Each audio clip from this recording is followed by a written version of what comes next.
शरद प्रभाकर धोंगडे, पैठण निवासी.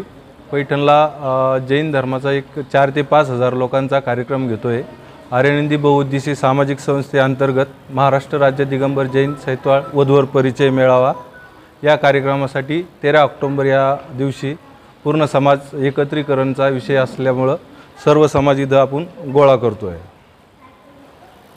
कार्यक्रमाचा नेमका उद्देश काय? समाजातील एक छोटा घटक जो ग्रामीण भागातला आहे त्यांना कुठेतरी आपण स्टँड द्यावं ह्यासाठी आम्ही अहोरात्र झटतोय. गेले 6 महिने आम्ही काम करतोय. तर सगळ्या समाजासाठी आपण डोर टू डोर भेटगाठ देऊन त्यांना येण्यासाठी निमंत्रित केलेलं आहे. मी विलास पहाडे, विश्वस्त जैन मंदिर पैठण, महामंत्री पैठण.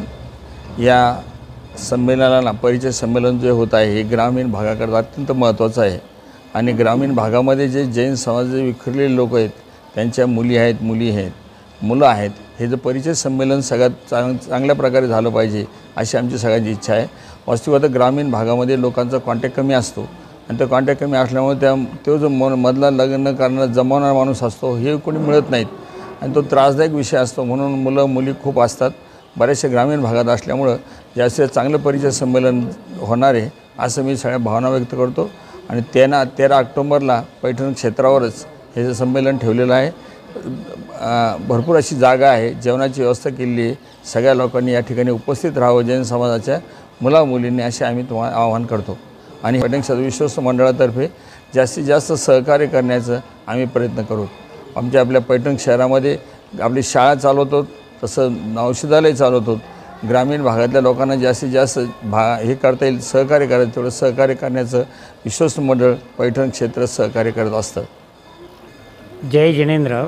मी सुधाकर दिगंबर धुमाळ, राहणार फुलंब्री. जैन समाजाची खेड्यापाड्यातून जे लोक माहिती मिळावी आणि लोकांच्या ज्या काही समस्या आहे त्या आपल्या ग्रामीण भागातून माहिती व्हावं याच्यासाठी हा कार्यक्रम इथे पैठण येथे आयोजित केला आहे. तरी या कार्यक्रमाची सर्वांनी चांगल्या प्रकारे सहभाग द्यावा आणि सगळ्यांनी याला सहकार्य करावं अशी आमची आव्हान आहे. जिनेंद्र. मी सपना अमर मोगले, मी औरंगाबाद रहिवासी. मी ग्रामीणसाठी जो हा आपला वधूवर परिचय जो मेळावा आहे तर सिटीच्या ठिकाणी प्रत्येकदा होतोच, पण ग्रामीणसाठी कुणीतरी काहीतरी करावं ह्या अपेक्षेने मी ह्या वेळामध्ये सहभागी झाली आहे. आणि मी माझे पुरेपूर प्रयत्न करणार आहे की समाजासाठी मला काहीतरी करून दाखवायचं आहे, समाजासाठी मला काय करता येईल याच्यावरती मी सगळं लक्ष देणार आहे. वस्तुतः महाराष्ट्र राज्य दिगंबर जैन सैतवाळ वधूवर परिचय मेळावा जो आयोजित करण्यात आला, तर या अनुषंगानं आपल्याला समाजाला काय आवाहन करावं असं वाटतं?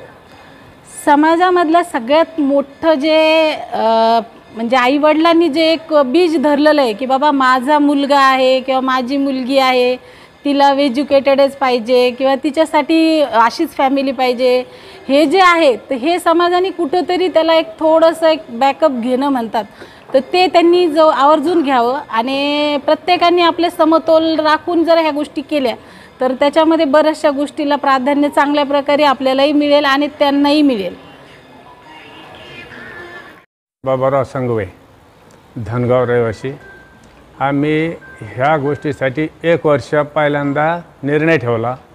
त्यांच्यासाठी आम्ही सगळ्या कार्यकर्त्यांना औरंगाबादला जाऊन विश्वासात घेतलं, त्यांना सगळं आमचं कार्य समजावून सांगितलं. त्याच्यानंतर आम्ही ह्या कार्यक्रमाला सुरुवात केली. आम्ही प्रत्येक ग्रामीणमध्ये खेडोपाडी जाऊन ज्या ठिकाणी असं जीवार नाही केलं की ह्या ठिकाणी एकच घर आहे बाबा आपण कसं जायचं, आम्ही त्या ठिकाणी एक घर असलं तरी त्यांना जाऊन त्यांना समजून सांगून समाजाचं कार्य, मुलामुलीचं कार्य असं काहीच नाही का. समजा एखादं म्हणलं का बाबा आमची मुलगी असे पाहिजे, अरे बाबा व्यापारी आहे, व्यापाऱ्याला काय कमी आहे, जर कधी त्याच्या रोजचा 3-4 हजार रुपयाचा धंदा उत्पन्न असलं तर ते नोकरी काय करावी, त्यांना त्याचं उत्पन्न किती आहे त्याच्यावर अवलंबून आहे. तुम्हाला समाजाला काय आवाहन करायचं? समाजाला सगळ्यांनी मिळून सहकार्य केलं, आईवडिलांनी मुलींनी, तर सगळ्यांना अशा ह्या ज्या लग्नाच्या अडचणी ह्या कमी होऊन जाते. सगळ्यांनी जर काही सांगितलं सरकारी नोकरी ही कुठे भेटणार नाही, याच्यासाठी व्यापारी हे जो करणार आहे नोकरीवाला ड्युटीवाला याचा काही नाही ना.